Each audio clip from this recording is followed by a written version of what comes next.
Hello दोस्तों, नमस्कार। स्वागत है आपका फिर से मेरे यूट्यूब चैनल पे। अगर आपने मेरी पिछली क्लास देखी होगी, तो उसमें हमने बताया है वर्ण के बारे में, प्लस में उच्चारण स्थान को बहुत बारीकी से समझाया है। उम्मीद करते हैं कि वो आपको क्लास बहुत अच्छा लगा होगा। आज का जो हमारा न्यू टॉपिक है, वो है हमारा शब्द। ये भी बहुत अच्छा टॉपिक है, इसको भी बहुत हम बारीकी और अच्छे से समझेंगे, ठीक है? तो चलिए बिना हम देर किए हुए आज की क्लास को स्टार्ट करते हैं। जो शुरू करते हैं आज के क्लास को। जो मेरा टॉपिक है शब्द। सबसे पहले हम इसकी परिभाषा को देखेंगे, फिर हम इसके कितने टाइप होते हैं, इसके कितने प्रकार होते हैं, किस आधार पे इसका प्रकार है, फिर हम उनको आगे देखते जाएंगे, ठीक है? तो सबसे पहले हम इसकी परिभाषा को देखते हैं। क्या रहा परिभाषा इसकी? एक या एक से अधिक वर्ण के मेल से बनी स्वतंत्र और सार्थक ध्वनि या वर्णों के समूह को शब्द कहते हैं। क्या कहते हैं? शब्द।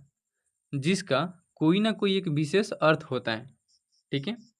परिभाषा इसकी ये कह रहे हैं, जब दो या दो से अधिक वर्ण आपस में मिलेंगे, जिनका एक विशेष अर्थ होता है, उन्हें हम क्या कहेंगे? शब्द कहेंगे। क्या कहेंगे? तो शब्द, ठीक है? यहाँ पे शब्द का जो उदाहरण है, यहाँ पे देख लीजिए इसका उदाहरण। जैसे दिया गया है यहाँ पे क, म, ल। क जो है व्यंजन वर्ण है, म भी व्यंजन वर्ण है, ल भी व्यंजन वर्ण है। जो व्यंजन वर्ण है, ये आपस में मिल रहे हैं, तो एक नया जो विकार उत्पन्न हो रहा है, यानी कि जो नया शब्द बन रहा है, इसी को हम शब्द कह रहे हैं। क्या कह रहे हैं? शब्द। क, म, ल जब आपस में मिल रहे हैं, तो एक नया क्या बन रहा है? इसी को हम क्या कहते हैं? शब्द। नया बना है कमल, इसी को हम शब्द कहेंगे। जैसे यहाँ पे दिया गया है घ, र। घ व्यंजन वर्ण है, र भी व्यंजन वर्ण है, तो जो जब ये दोनों आपस में मिलेंगे, तो एक नया विकार उत्पन्न होगा, जिसे हम क्या कहेंगे? शब्द। घर र जो आपस में मिले हैं, तो इससे क्या क्या बना है? घर। यह एक नया विकार है, जिन्हें हम क्या कह रहे हैं? शब्द, ठीक है? इसके और भी एग्जाम्पल हैं, जैसे यहाँ पे रोटी, अच्छा, कपड़ा, कमल, पानी, पुस्तक। बहुत सारे इससे एग्जाम्पल हो सकते हैं। देखिए यहाँ पे एक नोट में समझाया गया है। कह रहा है, यह भाषा की सबसे छोटी, स्वतंत्र तथा अर्थपूर्ण इकाई होती है। यानी कि आप जब कोई भी भाषा बोलिएगा, हिंदी, इंग्लिश, उर्दू, सब भाषा, ये कोई भी भाषा बोलने के लिए शब्द की एक महत्वपूर्ण भूमिका होती है, ठीक है? अब हम इसके प्रकार को पढ़ेंगे, ठीक है? तो शब्द के अर्थ के आधार पे, क्या? अर्थ के आधार पे इसको दो भागों में बांटा गया। पहला है हमारा सार्थक शब्द और दूसरा का है हमारा निरर्थक शब्द। क्या? पहला सार्थक शब्द, दूसरा का निरर्थक शब्द। तो सबसे पहले हम सार्थक शब्द को समझेंगे।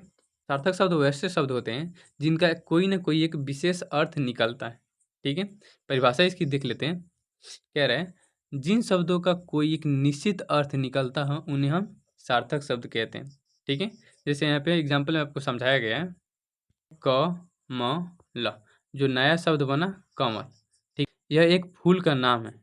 यानी कि जो कमल है, ये एक फूल का नाम है। यहाँ पे देखिए एक विशेष अर्थ निकल रहा है, कमल यानी कि एक फूल का नाम है, इसलिए यह सार्थक है, ठीक है? दूसरा का है घर। घर यानी कि एक रहने की जगह की बात कर रहे हैं, इसका भी एक विशेष अर्थ निकल रहा है। घर, घर का एक विशेष अर्थ हो रहा है, जो एक रहने के लिए काम आता है, ठीक है? यही एक विशेष अर्थ निकल रहा है, ये इसलिए यह सार्थक शब्द होगा। दूसरा का है हमारा निरर्थक शब्द, इसे भी हम परिभाषा से समझते हैं। परिभाषा इसकी देखिए क्या करें, जिन शब्दों का कोई अर्थ नहीं निकलता, उन्हें हम निरर्थक शब्द कहते हैं। क्या कहते हैं? निरर्थक शब्द। जैसे यहाँ पे एग्जाम्पल दिया गया है इसका, लमक। लमक नया शब्द बना। क्या आप लमक कोई नाम सुने हैं, या फिर कोई शब्द सुने हैं किसी के मुंह से? लमक नहीं, लमक कोई शब्द ही नहीं होता है। तो यहाँ पे बताया गया है, इसका कोई अर्थ नहीं निकल रहा है, इसलिए एक शब्द नहीं कहलाएगा, ठीक है? ये हो गया हमारा अर्थ के आधार पे। क्या? अर्थ के आधार पे दो प्रकार हैं, सार्थक शब्द और निरर्थक शब्द, ठीक है? चलिए इसे और बेहतर ढंग से नीचे समझते हैं। आइए यहाँ पे, जैसे आपको आम चाल कोई भी भाषा बोलते हैं, तो आपको यह सब शब्द सुनने को मिला होगा। जिससे बोलते हैं हम अच्छा वच्छा। तो बताइए, अच्छा जो है, ये तो आप सुने होंगे, अच्छा का तो मतलब निकल रहा है अच्छा, यानी कि अच्छाई की बात कर रहे हैं। लेकिन आप बताइए, जो ओछा है, ओछा कोई शब्द होता है? ओछा का कोई अर्थ होता है? नहीं, ओछा का कोई अर्थ नहीं होता है, ठीक है? जैसे यहाँ पे दे दिया गया डंडा ओंडा। बताइए, डंडा का तो अर्थ निकल रहा है, लाइए डंडा किसी को मारा जाए। लेकिन बताइए यहाँ पे ओंडा का कोई अर्थ निकल रहा है? यानी कि जिसका अर्थ निकल रहा है वो सार्थक शब्द है, जिसका अर्थ नहीं निकल रहा है वो क्या है, वो है निरर्थक शब्द। ठीक है, जैसे यहाँ पे दिया गया, मिटा दीजिए सबको। यहाँ पे दिए गए बूढ़ा ओढ़ा। बताइए, बूढ़ा तो समझ में आता है, लेकिन ऊढ़ा क्या होता है? ऊढ़ा कुछ होता है नहीं। उसी अच्छी तरह बोला जाता है बुढ़िया उड़िया। तो बताइए, बुढ़िया तो समझ में आ रहा है कि बूढ़ी माता को बोल रहे हैं, लेकिन उड़िया क्यों नहीं बोल देते हैं? यहाँ पे देखिए, जैसे आपसे कोई पूछता है रोटी वोटी खाया है क्या, रोटी वोटी खाया है, तो देखिए रोटी का तो भाव समझ में आता है कि हाँ रोटी होता है, खाने की चीज़ होती है। लेकिन बताइए ओटी का कोई शब्द है? नहीं। अब बोल दीजिएगा ओटी काम में चलता है, नहीं, वो दूसरा ओटी होता है।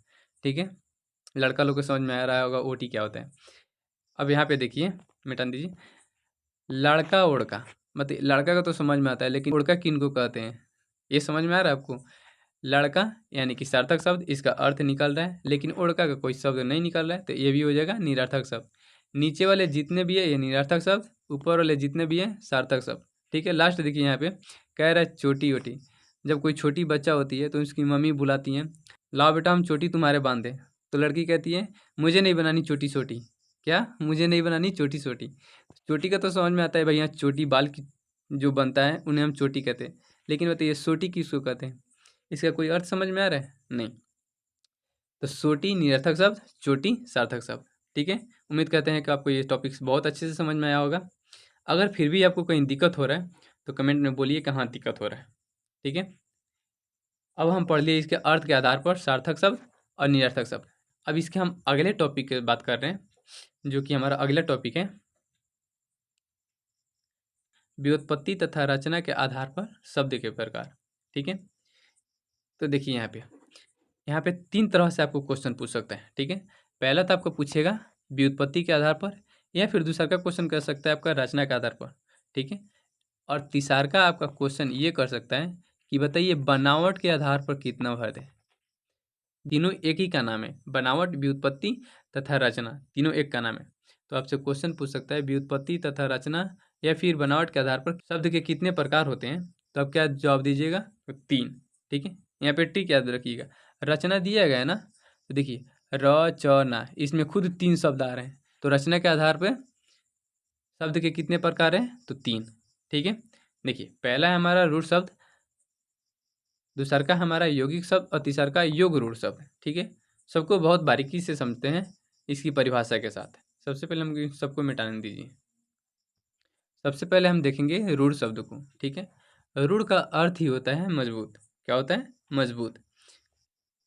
मेरे बात को अच्छा से ध्यान से सुनिएगा, तब आपको ये टॉपिक बहुत अच्छे से समझ में आएगा। जैसे रूढ़ का अर्थ क्या होता है? मजबूत। तो देखिए अगर कोई मजबूत आदमी होता है तो उसको 1-2 झापड़ मार दो तो कोई उससे असर पड़ने वाला नहीं है। ठीक है, तो उसी तरह ये रूढ़ शब्द होता है, ये हम लोग से कहता है आप मुझे कितना भी मारिए पीटिए, हमको अलग तोड़ दीजिए, लेकिन आप जब हमको तोड़िएगा तो मैं आपको कोई अर्थ नहीं दूंगा। ठीक है, चलिए परिभाषा से समझ लीजिए। यहाँ पे रूढ़ शब्द वैसे शब्द होते हैं जिनके खंड करने पर कोई अर्थ नहीं निकलता, वे शब्द पूर्ण रूप से स्वतंत्र होते हैं। ठीक है, जैसे एग्जाम्पल समझ लीजिए। जैसे यहाँ पे एग्जाम्पल दे दिया गया है, कल, कपड़ा, आदमी, घर। ठीक है, तो एक का बोला है रूढ़ शब्द, हमको कितनों मारिए पीटिए अलग कर दीजिए, हम आपको अर्थ नहीं देंगे। तो देखिए सच में ये अर्थ देता है कि नहीं? यहाँ पे देखिए, जैसे कल लिखा है तो क प्लस में ल, इसको अलग अलग तोड़ दीजिए। आपको सही से नहीं दिख रहा है, हम जूम करके दिखा रहे हैं। यहाँ पे आइए, जैसे यहाँ पे हम कल को तोड़ते हैं, क जोड़ ल, तब जाके हमारा पूरा कल बनता है ना। तो बताइए ये जो क है, ये जो क है, क्या इसका कोई अर्थ निकल रहा है? या फिर हम ल को देखें तो कोई इसका अर्थ निकल रहा है? नहीं, एक एक अक्षर का कोई अर्थ नहीं निकलता है। उसी तरह मेरा यहाँ पे बना है, यहाँ पे क जोड़ प जोड़ र इक्वल टू कपड़ा। क्या बना है? कपड़ा। तो बताइए यहाँ पे, क का कोई अर्थ निकल रहा है, या फिर प का कोई अर्थ निकल रहा है, या फिर ड का? किसी का भी अर्थ नहीं निकलेगा। ठीक है, तो ये होते हैं जिनका अर्थ नहीं निकलता है, वे क्या होते हैं? तो ये होते हैं रूढ़ शब्द। ठीक है, उम्मीद करते हैं आपको ये समझ में आया होगा। सबका एग्जाम्पल वैसे ही है, जैसे घास, पुस्तक, किसी को भी तोड़िएगा ना, जैसे यहाँ पे बोलिएगा घास लिखा है तो घा अलगे लिख दीजिएगा, फिर स लिखिएगा, तो घा का भी कोई अर्थ नहीं निकलेगा, प्लस में स का भी कोई अर्थ नहीं निकलेगा, ठीक है। तो जिन शब्दों का कोई अर्थ ना निकले उन्हें हम क्या कहते हैं, तो रूढ़ शब्द कहते हैं, ठीक है। दूसरा का है हमारा यौगिक शब्द, ठीक है। ये होता है हम लोग की तरह, आपको कोई काम दिखेगा तो ये अपने से करेगा, लेकिन मान लीजिए आप कभी कोई बात पे गुस्सा हैं, आप कोई जिद पे अड़े हैं कि हम ये नहीं काम करेंगे, तो अभी आपके गार्जियन आएंगे, आपको दो थोपी लगाएंगे, बोलेंगे जल्दी ये काम कर, तो करने लगिएगा, ठीक है। तो उसी तरह ये भी शब्द है, ये हम लोग की तरह है।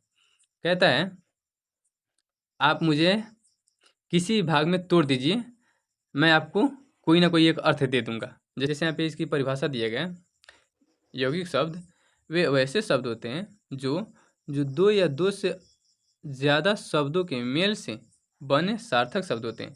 सार्थक का अर्थ होता है जिसका कोई एक अर्थ निकले, आपको पीछे बता चुके हैं। तो बोल रहा है कोई ना कोई अर्थ निकलेगा, यानी कि आप इसे कोई भाग, जब इसे आप दो या दो से अधिक भागों में तोड़ दीजिएगा तो इसका एक कोई ना कोई एक अर्थ निकलेगा। तो चलिए हम इसको जांच करते हैं, क्या सच में अर्थ देता है। यहाँ पे जूम कर ले रहे हैं, जिसे यहाँ पे दिया गया है, जिसे आपको दिया गया है देशभक्ति, ठीक है। इसको आपको तोड़ा गया है देश प्लस में भक्ति, ठीक है। तो अब बताइए, देश का भी एक अर्थ निकलता है ना, जैसे हमारा देश है, पाकिस्तान एक देश हो गया, नेपाल एक देश हो गया, यूएसए एक कंट्री यानी कि वो भी एक देश है, यानी हर एक देश का नाम निकल जा रहा है, ठीक है। उसी तरह यहाँ पे दिया गया है भक्ति।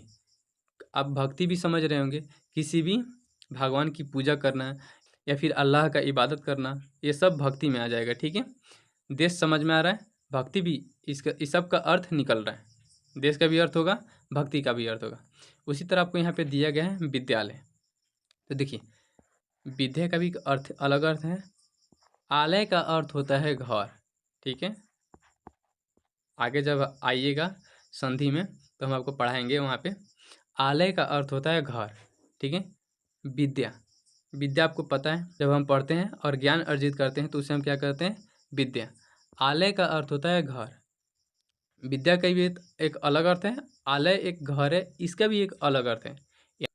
यानी ये बात सच है कि जब ये दो भागों में टूट जाएगा तो यह अपना अलग अलग एक विशेष अर्थ देगा, ठीक है।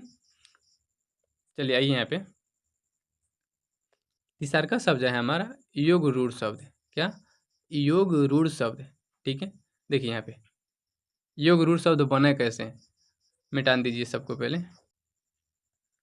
यहाँ पे दिख रहा है योग, यानी कि यौगिक प्लस में रूढ़, यानी कि ये वाला फर्स्ट वाला रूढ़, इन दोनों को मिला दीजिए तो क्या बन जाएगा, योग रूढ़ शब्द, ठीक है। योग रूढ़ वैसे शब्द होते हैं जिनका एक अलग ही विशेष अर्थ निकलता है, ठीक है। परिभाषा इसकी पहले समझ लेती है। यौगिक रूढ़ शब्द वैसे शब्द होते हैं जो यौगिक तो होते हैं लेकिन सामान्य अर्थ नहीं, बल्कि एक विशेष अर्थ प्रकट करते हैं। आपको बताएं, आपको हम पहले ही बताएं, योग रूढ़ शब्द है, ये इसका एक विशेष अलग ही अर्थ निकलता है, ठीक है। जैसे आपको एग्जाम्पल दिया गया, पीताम्बर, क्या, पीताम्बर, इसका एक अलग ही अर्थ निकलेगा। पीताम्बर का अर्थ होता है पीला है जिसका अंबर, यानी कि श्री कृष्ण जी को कहा जाता है, ठीक है। उसी तरह आपको यहाँ पे दिया गया है नीलकंठ, जिसका अर्थ होगा नीला है कंठ जिनका, तो हम भगवान शिव को कहते हैं, ठीक है। उसी तरह आपको दिया गया है चतुर्भुज, तो चतुर्भुज का अर्थ होगा जिनका चार गो भुजा है उन्हें हम चतुर्भुज कहते हैं। चार गो भुजा किसकी है, तो भगवान विष्णु जी के चार गो भुजा हैं, इसका सबका अलग अलग अर्थ निकलेगा। योग रूढ़ शब्द वैसे शब्द होते हैं, जब इसे आप समास में पढ़ने आइएगा तो इसे हम बहुब्रीहि समास में भी काउंट करते हैं, ठीक है। तो आज के टॉपिक को बस हम यहीं तक विराम रखेंगे। आगे भी हमारा शब्द के प्रकार ये नहीं कि इतना ही तक है, शब्द के और भी आगे प्रकार है, 2-3 और टॉपिक है इसका, और भागों में इसको बताया गया है किस किस के आधार पे, तो हम आगे भी पढ़ेंगे अगले क्लास में। तो उम्मीद करते हैं कि आज तक ये क्लास आपको बहुत अच्छे से समझ में आया होगा। अगर फिर भी समझ में नहीं आया है तो प्लीज़ उस पॉइंट को कमेंट कीजिएगा, हाँ इस टॉपिक में मुझे दिक्कत हो रहा है, फिर उसे समझा दीजिए।